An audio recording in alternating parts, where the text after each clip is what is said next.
My name is Noelle. I'm a 40-year-old housewife. Today, I'd like to talk about my family. I have a husband who is the same age as me and a daughter who just turned 16 recently.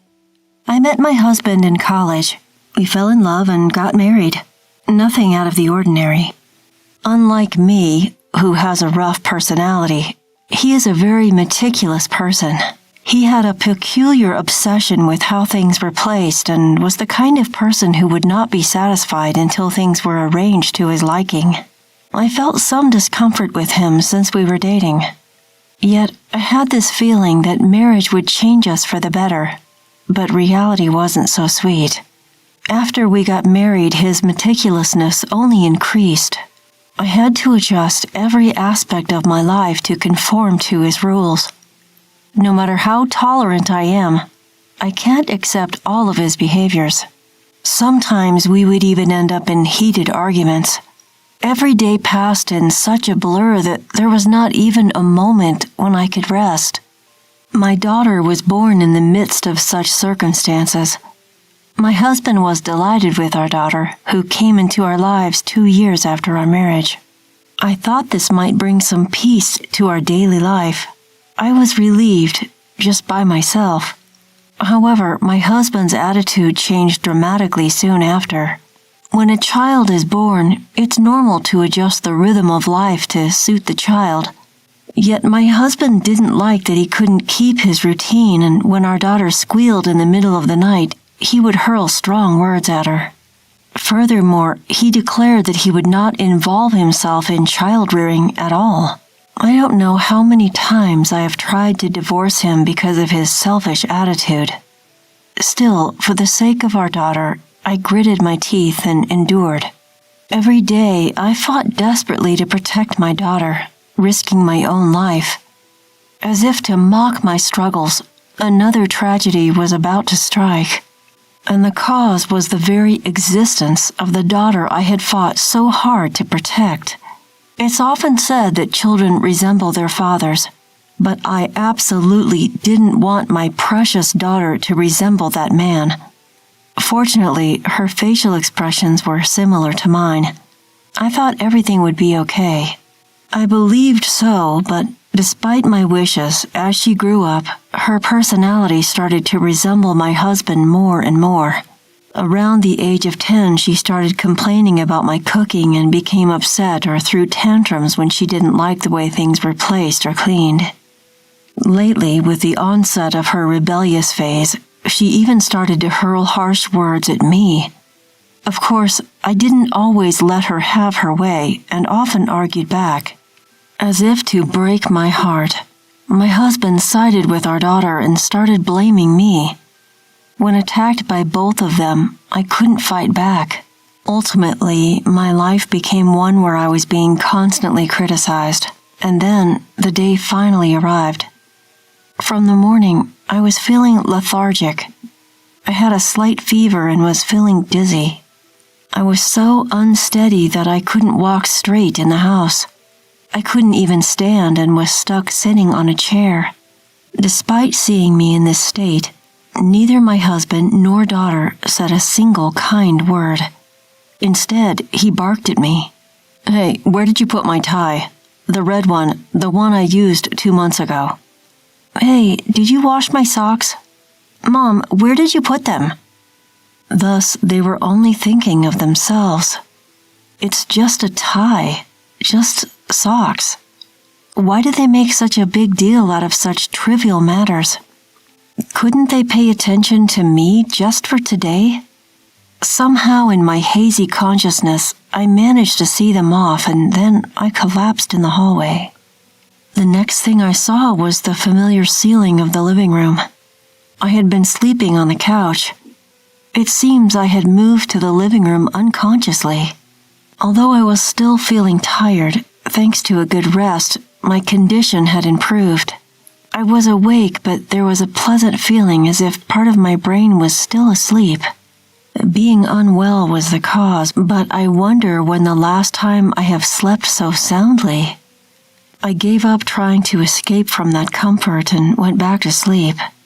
When I woke up next, it was already dark outside, and when I reflexively looked at the clock, it was past 5 in the evening.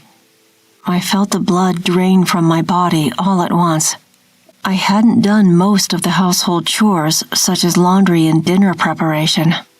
I have to at least make dinner. I jumped up and headed to the kitchen.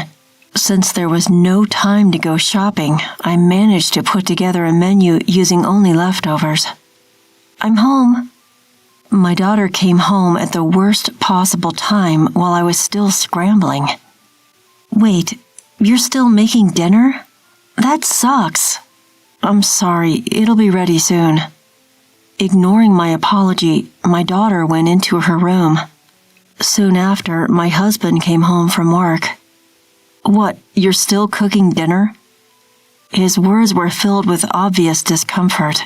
He has a meticulous routine after coming home, so he must have noticed something was different. After saying only that, my husband went into his room. He starts eating 15 minutes after he begins to change his clothes. That was also part of his routine. This means I only had 15 minutes left. I cooked desperately. Even if the cutting was rough, even if I messed up the seasoning, I couldn't stop cooking. If I didn't finish before my husband came out of his room, I wouldn't know what would happen. I managed to finish plating just before my husband came out of his room. I made it. I could feel the tension draining from my body. But then, what the hell? Who could eat this? That was my husband's outcry. "What's wrong?" "What's wrong, you say? You have some nerve asking that." My husband was inexplicably worked up. I didn't understand the cause of his anger. "This stir-fry, you overcooked it. The color is off, and the vegetables aren't even uniformly cut." "I'm sorry, I was a bit pressed for time today." "Time? You're not working. You have plenty of time." I couldn't forgive that single sentence. As if I wasn't doing anything at all. Why do I have to be spoken down to by a husband who doesn't even notice my discomfort? I have no time at all. Before I knew it, I was screaming with all my might. Do you have any idea how much I struggle every day? In a rush of emotion, I found myself screaming. It seemed to be an unexpected reaction for my husband. I saw him take a step back, his eyes filled with a frightened look. "What struggle? House chores can be done at your own pace, isn't it easy?" he challenged.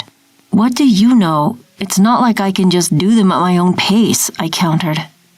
By then, I couldn't stop myself. "I was feeling really sick today, you know. I pushed through and made dinner, and you didn't even take a bite. How do you think that makes me feel?" I felt tears trickling down my cheeks. The emotions I had been holding back had finally exploded.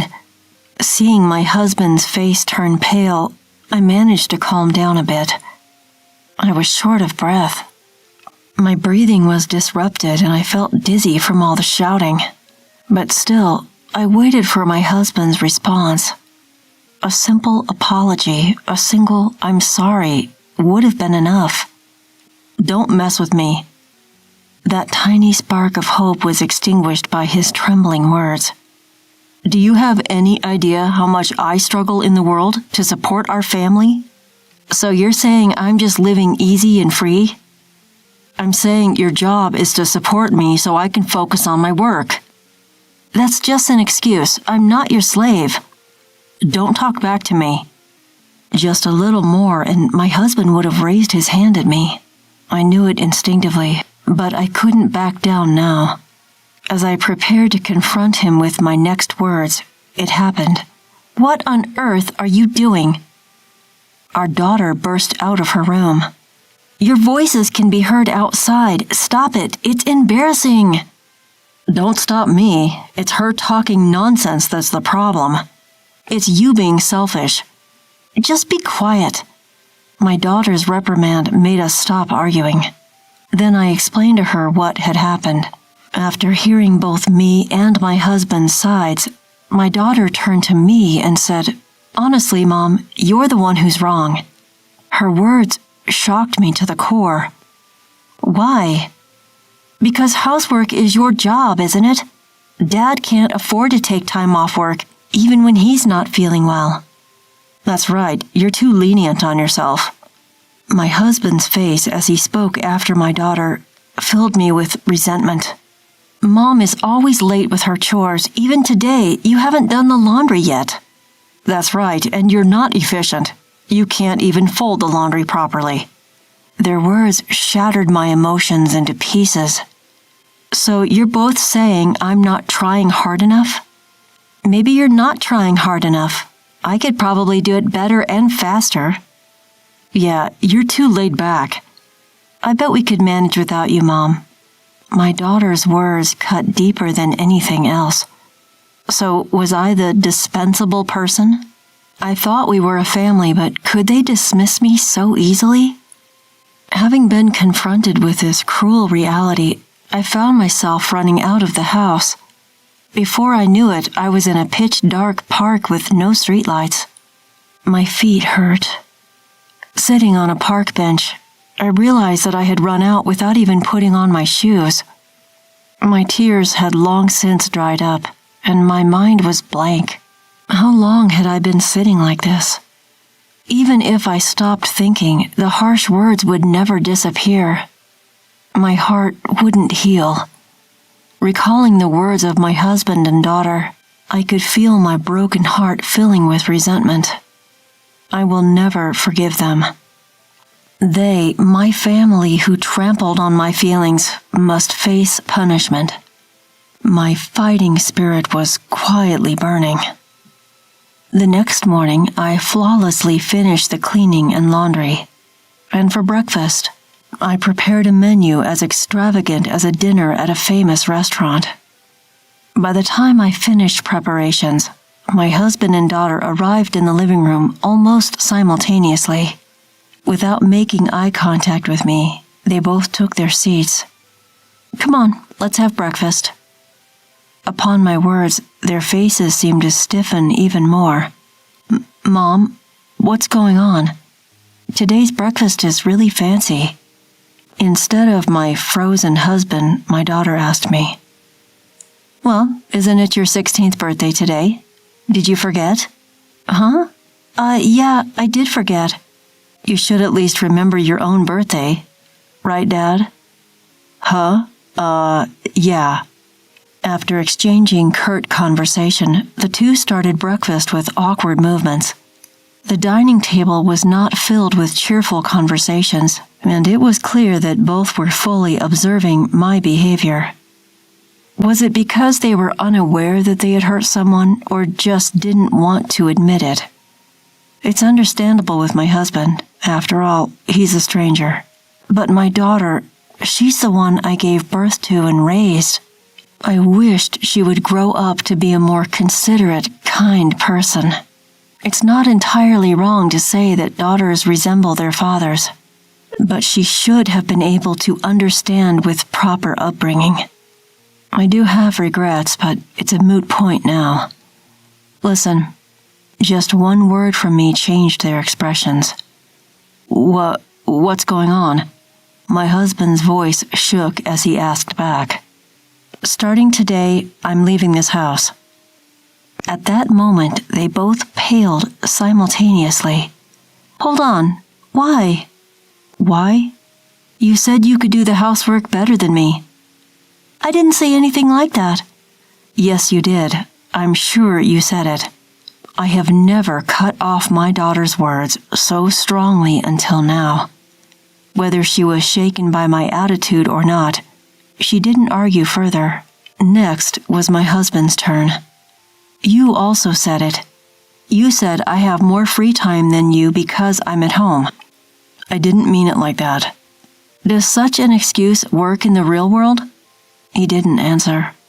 Don't misunderstand. I'm moving to another house starting today, but it doesn't mean I won't come to this house. Stop. Today's my birthday, right? You're going to celebrate, right? My daughter pleaded with a face that seemed about to cry. I looked at her face and laughed. I'm sorry. I'm serious about this.